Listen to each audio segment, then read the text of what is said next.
புரிய புரிய வளர்ந்துகிட்டே போவீங்க. இன்றைக்கு நாம் புரிந்து கொள்வதற்காக வாசிக்கணுங்கிறதுனால சொல்றேன்.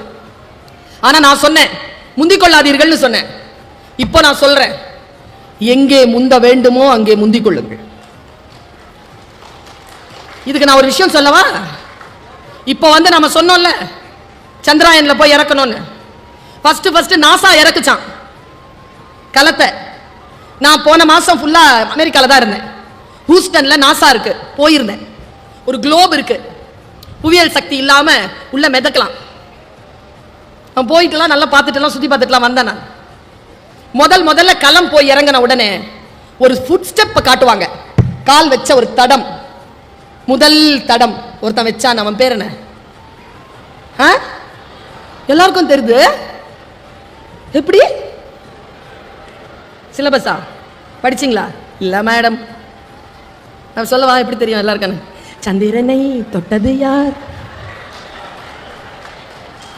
இப்ப நான் ஒரு கேள்வி கேட்கிறேன், அது உண்மைன்னு தெரியும் பாருங்க.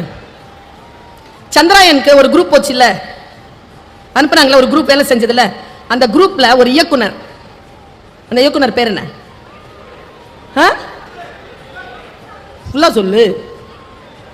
வீரமுத்துவேல் இல்லையா? ஏன்னா அது விழுப்புரத்துக்காரர், நம்ம ஊரு இல்ல. நிறைய பேருக்கு தெரியாதவங்களாம் கை தூக்குங்க. ஜவான் படம் பாத்தியா? யார் இயக்குனர்? அந்த இயக்குனரை தெரியும், இந்த இயக்குனரை தெரியாது. இந்த இயக்குனரை தெரிஞ்சு வந்தாதான் நல்ல சோறு. அந்த இயக்குனரை தெரிஞ்சு வச்சுக்கிறதுல சோறுலாம் கிடைக்காது. அந்த இயக்குனரை நீ தெரிஞ்சு வச்சுக்கிட்டீங்கன்னா அந்த இயக்குனருக்கு நல்ல சோறு கிடைக்கும். நல்லா தெரிஞ்சுக்கோங்க. ஃபர்ஸ்ட் கால் எடுத்து வச்சவர் நீல் ஆம்ஸ்ட்ராங் சொல்றீங்கல்ல, அந்த களத்திலே முதலில் கால் எடுத்து வைத்தது நீல் ஆம்ஸ்ட்ராங் தான். ஆனால் அந்த களத்தினுடைய பைலட் அவர் கிடையாது. பைலட்டுடைய பேர் எட்வின் சி ஆல்ட்ரின். அவன் கிடையாது. Neil Armstrong co pilot. இந்த எட்வின் இருக்கார் இல்லையா, அவருக்கு 12 வருஷம் அனுபவம் இருக்கு. he is a moon walker. அவருக்கு நிலாவுல எப்படி நடக்கிறது 12 வருஷம் அனுபவம். 3 வருஷம் அந்த குளோப்ல பறந்து இன்டென்ஸ் ட்ரைனிங். அவர் ஏன் முதல்ல கால் வைக்கல? எட்வின் எழுதுற களம் போய் இறங்குச்சான். நான் இதை வாசிக்கிறேன் உங்களுக்கு ஒரு மோட்டிவேஷனுக்காக இதை சொல்றேன். என் குழந்தைகளே, தமிழ் உறவுகளே, எப்படி முந்திக்கணுங்கிறதுனால சொல்றேன். நான் முந்திக் கொள்கிறேன். என்னை போல் நீங்களும் முந்திக் கொள்ள வேண்டும் என்ற பேராசையுடன் தான் உங்களிடத்தில் வந்து நின்று பேசுகிறேன். ஒரு சாதாரண மாநகராட்சி பள்ளிக்கூடத்தில் படித்த ஏழை குடும்ப பிள்ளை நான். இன்றைக்கு நான் இந்த அளவிற்கு சில வெற்றிகளையும் சில செல்வாக்கையும் சில சம்பாதனைகளையும் செய்திருக்கிறேன் என்றால் எங்கே முந்திக் கொள்ள வேண்டுமோ அங்கே முந்திக் கொண்டவள் நான். எப்படி முந்திக் கொள்வதுன்னு சொல்றேன். களம் போய் இறங்குது, நான் இதை வாசிக்கிறேன். கதவு திறக்குது, பைலட் நிக்கிறார். யாரு? எட்வின் சி ஆல்ட்ரின் நிக்கிறார். நின்னுட்டு மேல இருந்து அனௌன்ஸ்மெண்ட் வருது, now the pilot shall pass. கீழே பார்க்கிறார். என்ன நிலம் தெரியல, 12 வருஷமா பார்த்த ஆர்டிபிஷியல் நிலம் முன்னால கிடக்குது. அதுல கேஸ் இருக்கா? புவியல்பு சக்தி எப்படி இருக்கு? இறங்குனா வருவோமா? யோசிக்கிறதுக்கு 3 செகண்ட் எடுத்தார். அடுத்த ஆர்டர் வந்துருச்சு, now the co-pilot shall pass. Neil Armstrong டக்குன்னு கால் வச்சிட்டான். இது ஏன் நிகழ்ந்தது என்றால், Neil Armstrong he is not a spaceman, he was a seaman. அவன் கடல் படையிலே பயிற்சி பெற்றவன், ஆழ்கடல் நீச்சல் தெரிந்தவன், துணிச்சலானவன். ஆழ்கடல் நீச்சல் என்பது ஆர்டிபிஷியலா நீங்க உள்ள பார்க்கறீங்களா பாதுகாப்பா, அப்படியானது அல்ல. என் குழந்தைகளே, வெறும் தியரிட்டிக்கலா இருக்காதீங்க, பிராக்டிக்கலா இருந்து ஜெயிச்சு வாங்க. பிராக்டிக்கலா இருந்து ஜெயிச்சு வாங்க. ஜெயிச்சு வரணும்னா சில பயிற்சிகள் வேண்டும். அந்த பயிற்சியில் மிக முக்கியமான பயிற்சி வாசிப்பு பயிற்சி, மொழி பயிற்சி. யார் என்ன பேசினாலும் அந்த பேச்சு நமக்கு புரிய வேண்டும். புரியலையே, சொற்கள் புரியுதா உங்களுக்கு? புரியுதா? இன்றைய இளைஞர்களுக்கு புரியுதா? பெண் குழந்தைகளுக்கு புரியுதா? ஏய், நீ ரொம்ப அழகா இருக்க அப்படிங்கிற, அது இல்லைன்னு தெரிய வேணாம் உனக்கு? சொல்றதுக்கு நீ யாரா அப்படின்னு கேட்கறதுக்கான துணிச்சல் இருக்க வேணாம்? பெண்ணே, நீ அழகா இருக்கிறாய் என்று சொல்லக்கூடிய தகுதியை வேறு எந்த ஆண்மகனுக்கும் தராதே, அது உன் சுயமரியாதைக்குரிய விஷயம் என்கிறார் சுவாமி விவேகானந்தர். வாசிக்கிறேன் நான், அதனால் இந்த ரகசியம் எனக்கு புரிந்து போகிறது. பெரியாரை வாசிக்கிறேன் நான், அதனால் ஒரு ரகசியம் புரிகிறது. தந்தை பெரியார் வந்ததற்கு பிறகு இப்படி யோசிச்சு பார்த்திருக்கீங்களா? வாசிக்க வாசிக்க என்ன செய்யும் தெரியுமா? புக் என்ன செய்யும் தெரியுமா? சும்மா நான் பேர் சொன்னால கை தட்டுறீங்கல்ல, பேர் சொன்னா கை தட்டாதீங்க. எதுக்கு தட்டோன்னு தெரிஞ்சு தட்டுங்க. தந்தை பெரியார் கை தட்டுறீங்களா? ஏன் ஏன் அவர் பேர் சொன்னா கை தட்டணும்? அறிவர் அம்பேத்கர் உடனே கை தட்டுறீங்களா? ஏன் தட்டணும்? என்னத்துக்காக அவர் பேர் சொன்ன உடனே கை தட்டணும்? நினைச்சு பார்த்திருக்கீங்களா? அவர் ஏன் ஃபுல் கோட் சூட்லாம் போட்டிருக்காரு? அவர் பிறந்த அந்த சமூகத்தில் ஆடை அணிவது மறுக்கப்பட்டது.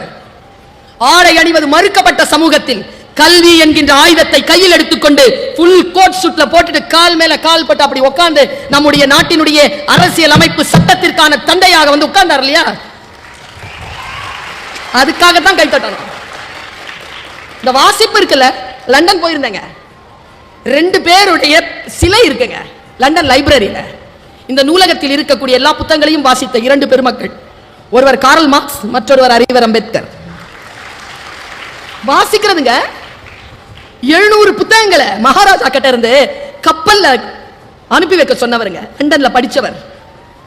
அவருடைய பொருளாதாரம் குறித்த அவருடைய பேச்சு வாசித்து வாசித்து வாசித்து வாசித்து எல்லாரும் கொண்டாட்டத்தில் இருக்கும்போது அம்பேத்கர் மட்டும் அந்த 14ஆம் நாள் ஆகஸ்ட் மாதம் நள்ளிரவில் அவருடைய வீட்டில் மட்டும் ஒரு பல்பு எரிஞ்சிட்டு இருந்துச்சு. படிச்சுக்கிட்டே இருந்தார். வந்து கேட்டாங்க, சுதந்திரம் கிடைத்து விட்டதே, எல்லோரும் உறங்கிக் கொண்டிருக்கிறார்கள், கொண்டாடி கொண்டிருக்கிறார்கள், நீங்கள் ஏன் விழித்து படித்துக் கொண்டிருக்கிறீர்கள்? அறிவர் அம்பேத்கர் சொன்ன பதில் என்ன தெரியுமா? யாருக்கெல்லாம் விடுதலை கிடைக்க வேண்டுமோ அவர்களெல்லாம் கொண்டாடுகிறார்கள், தூங்கிக் கொண்டிருக்கிறார்கள். நான் யாருக்கான விடுதலையை தேடுகிறேனோ அவர்கள் இன்னும் தூங்கிக் கொண்டிருக்கிறார்கள், அதனால் விழித்திருந்து நான் வாசிக்கிறேன் என்றார். இதுக்காக அம்பேத்கருக்கு கை தட்டுங்க. அவருடைய அந்த பார்லிமெண்ட்ல அவர் பேசின பேச்சு இருக்குல்ல, 34 நூல்களாக வெளிவந்திருக்கு. முடிஞ்சா வாசி கடந்துருங்க பாப்போம்.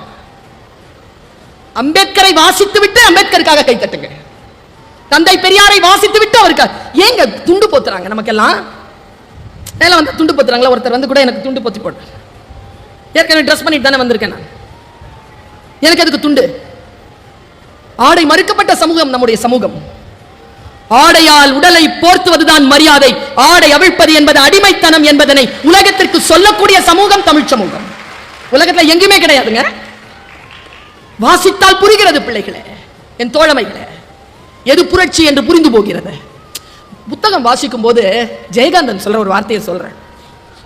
உண்மையா ஒரு குழந்தை செத்துருதுன்னு வச்சுக்கோங்களேன், துயரம் தான். ஜெயகாந்தன் சொல்கிறார், உண்மையாக ஒரு குழந்தை இருப்பதை விட அதிக துயரம் கொண்டது புத்தகங்களில் குழந்தைகள் இறப்பது என்கிறார். அதனால வாசிக்கணும். இந்த வாசிப்பு என்ன செய்யும்? மனதை பக்குவப்படுத்தும். ஒரு புத்தகம் நம்மை பக்குவப்படுத்தும். குறள், திருக்குறள் நம்மை பக்குவப்படுத்தும். எக்ஸாமினேஷனுக்காக அதை படிக்காதீங்க. அது தேர்வுக்கான நூல் அல்ல, அது வாழ்க்கைக்கான நூல். செய்யத்தக்க அல்ல செய்ய கெடும், செய்யத்தக்க செய்யாமையாலும் கெடும். பிடித்துக் கொள்கிறேன் நான். எதையெல்லாம் செய்ய வேண்டுமோ அதை செய்யவில்லை என்றால் அந்த காரியம் கெட்டு போகும். எதை செய்யக்கூடாதோ அதை செய்தாலும் காரியம் கெட்டு போகும். வள்ளுவன் எனக்கு சொல்லித் தருகிறான், யாகாவராயினும் காவாக்கா யாவனா இருந்தாலும். பேரறிஞர் அண்ணா கேட்டுங்க, பேரறிஞர் அண்ணா கிட்ட சட்டமன்றத்தில், என்ன திருவள்ளுவர் பஸ்ல எல்லாம் யாகாவராயினும் நாகாக்கன் எழுதி வச்சிருக்கீங்க, யாரெல்லாம் நாக்க காப்பாத்திக்கிறது? யாகாவராயினும் நாங்க. பேரறிஞர் சொன்ன பதில் என்ன தெரியுமா? யார்கிட்ட எல்லாம் நாக்கு இருக்குதோ அவங்க எல்லாம் அதை காப்பாத்திக்கோங்க. பேச்சாளர்கள் மட்டும் காப்பாற்றுவதல்ல, யாரிடத்தில் எல்லாம் நாக்கு இருக்கிறதோ. அதனால் தான் ஓஷோ சொல்கிறார், மௌனமாக இரு, நீ இன்னும் கடவுளின் நாக்காக ஆகவில்லை. அருணகிரிநாதர் துடிக்கிறார், கெட்ட பழக்கங்கள் வாழ்க்கையில துள்ளி குதிக்கிறார், என்ன செய்யறதுன்னு தெரியல. கடைசியா முருகனிடம் வந்து சரணடைகிறார். அவர் எழுதியதுதான் திருப்புகழ். அவருக்கு முருகன் தந்த ஆக பெரிய மருத்துவ வரி என்ன தெரியுமா? சொல்லார சும்மா இரு, சொல்லார சும்மா இரு. எனக்கு கூட தான் சொன்னாங்க, என் கிளாஸ்ல என் கெமிஸ்ட்ரி டீச்சர் சொன்னாங்க, பேசாத. யாரை பார்த்து பேசாத? பேசுறதுக்கே பிறந்தவன் என்ன பார்த்து பேசாதங்கிறீங்க? இதெல்லாம் நான் சொல்ல மாட்டேன், ஏன்னா பழைக்க தெரியாது. இங்கதான் இருக்கும் எல்லாம், இங்க வராது. ஆனா அடுத்த வார்த்தை சொன்னாங்க, எங்க பேசணுமா அங்க பேச, எங்க பேசக்கூடாது அங்க பேசாத, உட்காருனாங்க. அங்க பேசுறது இல்லை, நான் இங்கதான் பேசுறது. அங்க நிறுத்தின, இங்க வந்துட்டேன். சொல்தான் கவனப்பெறுவதற்கு நமக்கு சில சொற்கள் துணையாகின்றன. அந்த சொல் நமக்கு புத்தகங்களில் கிடைக்கிறது. இன்னொரு ரகசியத்தை சொல்லவா? 800 பக்கம் புக் இருக்கும்பா. 800 பக்கமும் புரியாது, அது நமக்கு தேவையும் இல்லை. நமக்கு தேவையான ஒரு வரி 782வது பக்கத்துல 3வது பத்தில கடைசி வரியில கிடைக்கும். அந்த வரியை தேடித்தான் நீ 800 பக்கங்களையும் படிக்க வேண்டும். அந்த வரிக்காகத்தான் அந்த தேடல். எங்கே மறைந்திருக்கிறது என்று நமக்கு தெரியாது. அந்த தேடலை நாம் கவனப்படுத்திக் கொள்ள வேண்டும் என்பதற்காக நான் சொல்லுகிறேன். புத்தகம் நம்மை வடிவமைக்கின்றது. அந்த வடிவமைப்பை நாம் சரியாக புரிந்து கொள்வதற்கு புத்தகம் நமக்கு தேவைப்படுகிறது.